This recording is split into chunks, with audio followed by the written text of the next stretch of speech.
안녕하십니까. 일요일 밤 여수 MBC 뉴스데스크입니다.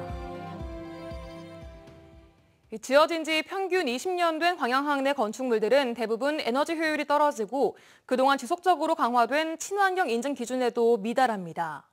여수광양항만공사는 친환경 에너지 항만을 선도하겠다는 전략 아래 녹색 건축물 적용 우선순위를 정해 일일 건물에 대한 그린 리모델링을 단계적으로 추진하고 있습니다. 최우식 기자가 보도합니다. 광양항 내 145동의 건축물은 평균 연식이 20년입니다. 그동안 남부지방의 건축 단열 기준은 2배 이상 증가했고 제로 에너지 건축물 GEB 인증 의무화 기준도 1000제곱미터에서 500제곱미터로 2배 강화됐습니다. 하지만 기존 건축물이 의무 대상은 아니어서 신규 시설을 제외하고는 적극적인 대응이 미흡한 실정입니다. 이런 이유로 광양항 내 건물들 역시 에너지 효율이 크게 떨어질 수밖에 없습니다. ESG 항만 실현을 지향하는 여수광양항만공사는 공공건축물의 에너지 효율을 높이고 근로 환경을 개선하기 위해 친환경 건축물 도입 계획, 그린 리모델링 사업을 추진하고 있습니다. 그린 리모델링은 기존 노후화된 건축물을 전면 보수해 에너지 성능을 개선하는 사업입니다. 현행 법규보다 조금 더 많은 에너지를 절감할 수 있도록 건축물 내에서 소비되는 그 에너지를 절감할 수 있도록 저희가 공사를 했다고 보시면 되고요. 우선 내년 말까지 도입기에는 2단계 1차와 1단계 컨테이너 부두 등 에너지 절감량이 큰 시설에 적용하기로 하고 최근 컨테이너 2단계 1차 부두 5번 선석에 건축물 2동에 대한 그린 리모델링을 마쳤습니다. 조명은 전부 LED로 교체했고 창호도 모두 바꿨습니다. 단열재가 보강된 벽은 전보다 2배 가까이 두꺼워졌고 절수형 도기도 설치했습니다. 첫 그린 리모델링 사업에 들어간 예산은 30억여 원. 올해 초 이미 친환경 건축물 예비 인증을 획득했습니다. 일단은 수요가 많은 사람들이 많이 이용하는 다중이용 시설에 먼저 그린 리모델링을 적용하고 그 다음에 이제 점차적으로 예산을 확보한 다음에 늘려나갈 계획입니다. 이어 2026년부터 28년까지 정착기에는 여객터미널과 자동화 부두, 노후된 다중이용 건축물을 대상으로 사업이 추진됩니다.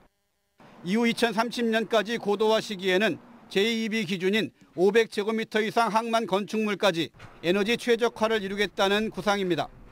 여수광양항만공사의 전국 첫 그린 리모델링 사업이 스마트 ESG 항만 실현이라는 국내 항만의 친환경 정책을 선도하고 있습니다. MBC 뉴스 최우식입니다. 제22대 총선 사전투표 결과 전남의 투표율이 41.19%로 전국 1위를 기록하고 역대 총선 중 최고치를 경신했습니다.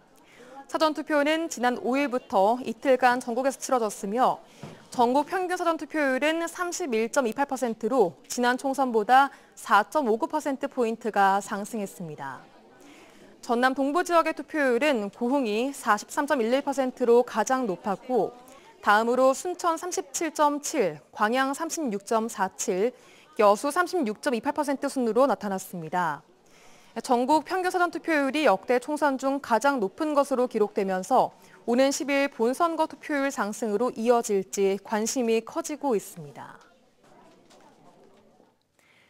전남 드래곤즈가 공식전 4연승에 성공했습니다.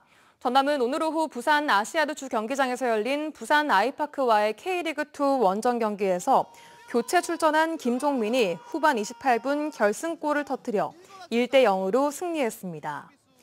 전남은 코리아컵을 포함해 공식 4연승을 달렸으며 4경기 연속 무실점까지 달성하면서 탄탄한 수비력을 선보이고 있습니다. 오는 수요일 총선 본투표를 앞두고 최근 중앙선거관리위원회가 언론보도 빅데이터를 분석해 지역별 주요 이슈를 발표했습니다. 언론보도가 지역 민심을 반영하는 만큼 후보 공약에도 얼마나 반영됐는지 살펴봐야 할 텐데요. 전남 지역의 주요 이슈를 김초롱 기자가 정리했습니다. 중앙선거관리위원회의 언론기사 빅데이터 분석 보고서입니다. 지난 2020년 5월부터 지난해 11월까지 약 4년간 전남도를 다룬 기사 2만 5천 건가량을 분석한 자료입니다. 지역의 주요 이슈와 지역민 관심이 높은 현안 등이 담겨 있습니다. 공약 개발이나 정책 발굴에 활용하고 유권자의 후보 선택에 도움을 주려는 취지입니다. 그럼 내용을 보겠습니다. 전남 단위로 볼 때 가장 많이 언급된 키워드는 광주와 마찬가지로 광주 군공항 이전 사업입니다.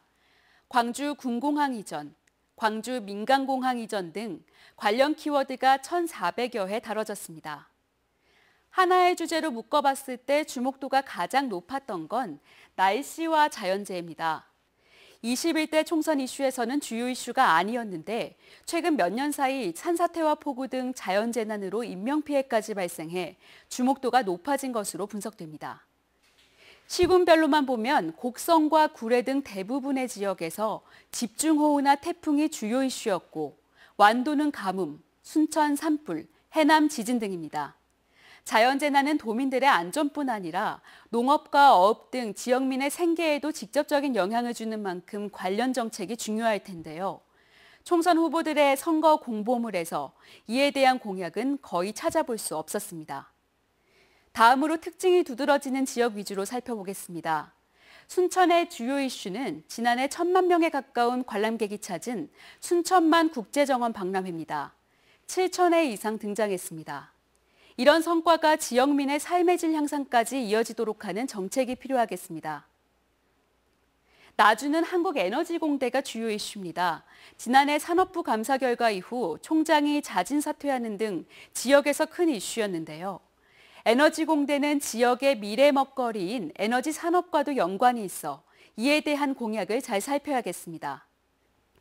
화수는 지난해 만원 아파트로 전국적인 관심을 받았던 만큼 청년과 신혼부부, 소아 청소년과 의원 등이 키워드로 떠올랐습니다.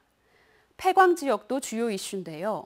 폐광을 활용한 관광지로 만들겠다는 공약, 탄광의 재생에너지 단지 등을 조성하겠다는 공약이 제시됐습니다. 영광은 원자력 안전위원회, 고준위 방사성 폐기물 등 원자력 관련 이슈 비율이 높았습니다. 일부 후보는 원전 폐쇄, 일부 후보는 안전한 활용을 주장하고 있습니다. 무안은 역시 광주공항 이전이 주요 이슈인데요. 총선 후보자들은 공항 이전 반대와 찬성, 유보까지 각기 다른 생각을 가지고 있습니다.